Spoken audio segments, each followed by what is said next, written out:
There's a couple things I wanted to bring up, but first of all, can you tell us a little bit more about your wallaby, Doyle? Yeah, dude, I wish he didn't just hop out of this room because I'd pick him up and like show you him. Though he kind of hates that, to be totally honest. But yeah, my wife and kids have been like really into wildlife rehab stuff and animal rescue stuff forever, and they had been doing sugar gliders because sugar gliders are like sold as like an impulse buy item at malls in the South. Like they'll have like a kiosk where you buy these like if you don't know what sugar gliders are, they're like these cute little like flying squirrel looking creatures with big beady eyes, and Aw. they're adorable looking, but they really require like very demanding care and like a very demanding complicated diet that like you really need to like study what the heck you're doing to keep them alive.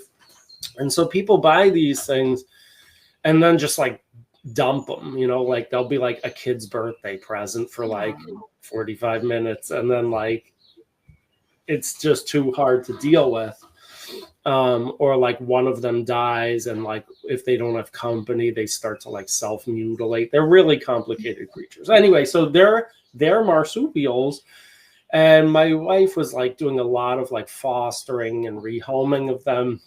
And I guess through that network of her like being in the marsupial galaxy, she found out about Doyle, who Doyle is wallabies in general. They're in the United States because people eat them.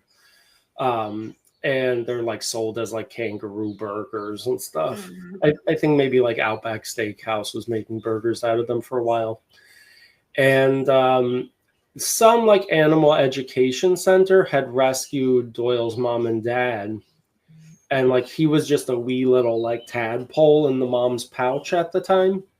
And they didn't have room for like a third wallaby. So we came to know about it like through the grapevine, and I don't know what we were thinking, but we were like, sure, we'll take them, whatever.